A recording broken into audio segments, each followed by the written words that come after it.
ৰাতিপুৱাৰ পৰা ৰাতিলৈকে দিনে নিশাই বুলিয়ে ক'ব লাগিব। এইটো আজি বুলি নহয়, আজি বহুদিনৰ পৰা যিটো তেখেতসকলে নিজকে এই ক্ষেত্ৰখন পৰিষ্কাৰ কৰিবৰ কাৰণে সমৰ্পণ কৰিছে। মুখ্যমন্ত্ৰী মহোদয় ডক্টৰ হিমন্ত বিশ্ব শৰ্মা ডাঙৰীয়াই মুখ্যমন্ত্ৰী হোৱাৰ পিছত তেখেতে এই জুবিন ক্ষেত্ৰ যেতিয়া পৰিদৰ্শন কৰিছিল, পৰিদৰ্শন কৰি ইয়াৰ অগ্ৰগতিৰ বুজ লৈছিলে আৰু বুজ লওঁতেই তেখেতে প্ৰতিশ্ৰুতি দিছিলে আমাৰ যিসকল আই মাতৃসকল ইয়াতে জড়িত হৈ আছে তেখেতসকলক মুখ্যমন্ত্ৰী মহোদয় এটা সাহায্য প্ৰদান কৰিব বা এটা মাননি আপোনালোকক দিব বুলি তেখেতে প্ৰতিশ্ৰুতি দিছিলে।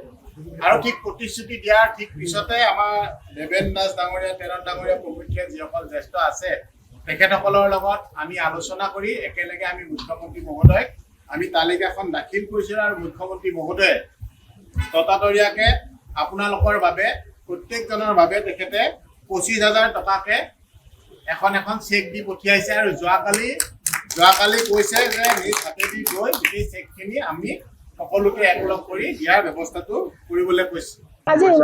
আজি জুবিন দাৰ যেতিয়াৰ পৰা সমাধিকৰণ শিথিল হৈছে তেতিয়াৰ পৰা ধৰি লওক আমি ইয়াতে কৰ্মচাৰী হিচাপে ৰাতিপুৱা 5টা বজাৰ পৰা ধৰি লওক 9:30লৈকে কাম কৰা যায়। ৰাতিপুৱা এটা গ্ৰুপ থাকে, দিনৰ এটা গ্ৰুপ থাকে। তেওঁলোকে যিমানখিনি পৰা সুবিধা পায় তেওঁ কৰে। আমি যিমানখিনি সুবিধা পাৰোঁ চাফ চাফাই কৰোঁ। যিমান জনতাবিলাক আহে আমাৰ নিজৰ এলেকা বুলি আমি যিমানখিনি চাফ চাফাই কৰিব লাগে ইমানখিনি আমি কৰি দি ৰাখিছোঁ। তাতে আমাৰ হেমন্ত মামাই যেতিয়া আহি পেলাই আমাক চায় তেতিয়া তেওঁ কৈছিল যে এইখিনি যিমানখিনি আপোনালোকৰ সুবিধাজনক হয় চাফ চাফাই কৰি ৰাখিছে সেইখিনি মতে আপোনালোকক আমি কিবা এটা দিম। গতিকে আজি আমি এখন চেক পাই আজি বহু আনন্দিত হৈছোঁ। আমাৰ ইয়াতে বহুত ডিমৰীয়া অঞ্চলত বহুতো দূৰৰ পৰা আহে, দুজনী আহে খেতিৰ ফালৰ পৰা আহে আৰু 4-5 গৰাকীমান আছে হাতীমূৰা, 3 গৰাকী আছে গুৰিয়াগুৰি, এগৰাকী আছে দিচাং ৰিজৰ্টৰ পাটৰকুচি আৰু বাকীখিনি আমাৰ ওচৰৰ এলেকাৰ মানুহ আছে। আজি চেকখন পাই মামাৰ কাৰণে বহুত ধন্যবাদ জনালোঁ। আকৌ যাতে আমাক দুনাই যাতে তেওঁ তেনেদৰে দেখা কৰিব থাকে। আজি আমাৰ কাৰণে আমাৰ জুবিন ক্ষেত্ৰ পৰিচালনা কমিটিৰ কাৰণে আজি ভাল সুখবৰ।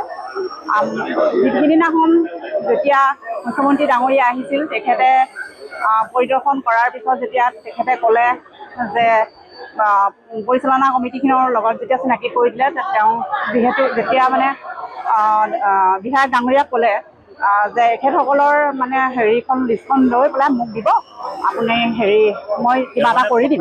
হয়, তেওঁ যেনেকৈ কথা দিছিল তেনেকৈ কথা ৰাখিছে আৰু আমি দেখিও আছোঁ তেখেতে যেনেকৈ কথা দিছে তেখেতে সেনেকৈ কৰি গৈছে। তাৰ কাৰণে আমি অত্যন্ত সুখী আৰু আমাৰ আগন্তুক দিনতো যেন এনেকৈ তেখেতে আমাৰ পৰিচালনা কমিটিখন তেনেকৈ চলাই নিয়ে তাৰ কাৰণে আমি আশা কৰিলোঁ। সেইখিনিয়ে মোৰ ক'বলগীয়া। ক্ষেত্ৰত মুখ্যমন্ত্ৰী ডক্টৰ হিমন্ত বিশ্ব শৰ্মা ডাঙৰীয়াই পুনৰবাৰ মুখ্যমন্ত্ৰী হোৱাৰ পিছত জুবিন ক্ষেত্ৰ পৰিদৰ্শন কৰাৰ পিছত আমাৰ যিসকল দিনে নিশাই জুবিন ক্ষেত্ৰখন পৰিষ্কাৰ কৰি ৰাখি তদাৰক কৰি ৰখা যিখন আমাৰ কমিটি আছে, যিসকল আই মাতৃসকল আছে যোনে খুব সুন্দৰকৈ ৰাখিছে তেখেতসকলক মুখ্যমন্ত্ৰী ডাঙৰীয়াই মৰম দিম বুলি তেখেতে ইয়াতে আহি প্ৰতিশ্ৰুতি দি থৈ গৈছিল আৰু সেই মৰ্মে আমি জুবিন ক্ষেত্ৰ তদাৰক বা যিখন পৰিষ্কাৰ কমিটি আছে দেৱেন চন্দ্ৰ দাসৰ সভাপতিত্বত তেখেতসকলৰ লগত আলোচনা কৰি আমি মুখ্যমন্ত্ৰী মহোদয়ক আমি যিধৰণে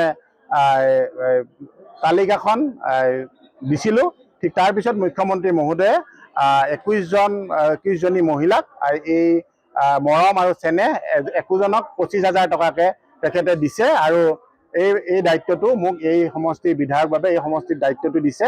আৰু মুখ্যমন্ত্ৰী মহোদয় ইয়াৰ উপৰিও ইয়াতে যিখন শ্মশান আছিল শ্মশানখনৰ পিছফাললৈ যোৱা ৰাস্তাটো আৰু আমাৰ কাৰ্বি সকলৰ যি স্মৃতিসৌধ আছিলে স্মৃতিসৌধৰ কাৰণে 1 বিঘা মাটি আৰু 2 বিঘা মাটি শ্মশানৰ কাৰণে খুব সুন্দৰকৈ এক পৰিৱেশ সৃষ্টি কৰাৰ কাৰণে খুব সুন্দৰকৈ PW ডিপাৰ্টমেণ্টক নিৰ্দেশ দিছিল আৰু সেই মৰ্মে ইতিমধ্যে কাম চলি আছে আৰু আমাৰ যিসকল আইসকল আছে আমাৰ এই কমিটিৰ ব্যক্তিসকল আছে তেখেতসকল যথেষ্ট আজি সুখী। জুবিন ক্ষেত্ৰৰ কাম খুব ক্ষিপ্ৰগতিত চলি আছে আৰু জুবিন ক্ষেত্ৰখন খুব সুন্দৰকৈ চৰকাৰে আগবঢ়াই লৈ যোৱাত খুব সুন্দৰকৈ সংৰক্ষণ কৰাৰ বাবে চৰকাৰে পদক্ষেপ গ্ৰহণ কৰি আছে আৰু মুখ্যমন্ত্ৰী মহোদয় এই বিষয়টো খুব প্ৰতিটো মুহূৰ্ততে এই বিষয়টোৰ ওপৰত তেখেতে সদায় যেতিয়া আমাকো দেখে বা ডিপাৰ্টমেণ্টৰ থ্ৰুদিও কিমান অগ্ৰগতি হৈ আছে তেওঁ খবৰ লৈ থাকে আৰু তেওঁ জুবিন ক্ষেত্ৰখন সংৰক্ষণ কৰাৰ বাবে তেওঁ নিৰ্বাচনৰ আগতে যি ধৰণৰ ইয়াতে তৎপৰতা লৈছিল, ৰাতি 3 বজাতো আহিছিলে, ৰাতি 2 বজাতো আহিছিলে, ইয়াতে শেষকৃত্যৰ সময়ত মুখ্যমন্ত্ৰী মহোদয় যি ধৰণে তাৰপিছত ৰাজনীতি নকৰোঁ বুলি এবাৰো অহা নাছিলে আৰু কৈছিলে যে ৰাইজে যেতিয়া ৰায় দিব মুখ্যমন্ত্ৰী হোৱাৰ পিছত তেখেতে মুখ্যমন্ত্ৰী হৈ তাৰ পিছতহে আহিছে আৰু আহি ইয়াতে কি ধৰণে অগ্ৰগতি লাভ কৰিছে তাৰ বিষয়ে তেখেতে খুব সুন্দৰকৈ চাইছে আৰু আমাক নিৰ্দেশ দিছিলে যে এই আমাৰ যিখিনি আমাৰ ইয়াৰ স্থানীয় ৰাইজ এই স্থানীয় ৰাইজৰ আইসকলে যি ধৰণে পৰিষ্কাৰ কৰে তেখেতসকলক মৰম কৰিম বুলি তেখেতে প্ৰতিশ্ৰুতি দিছিলে আৰু এই প্ৰতিশ্ৰুতিৰ ফল আজি তেখেতসকলক 25,000 টকাকৈ গাইপতি দিছে আৰু ইয়াতে যিটো শ্মশান আছিলে শ্মশানখনৰ যি ৰাস্তা সেই ৰাস্তা PWD ডিপাৰ্টমেণ্টে ইতিমধ্যে কাম কৰি আছে। ধন্যবাদ।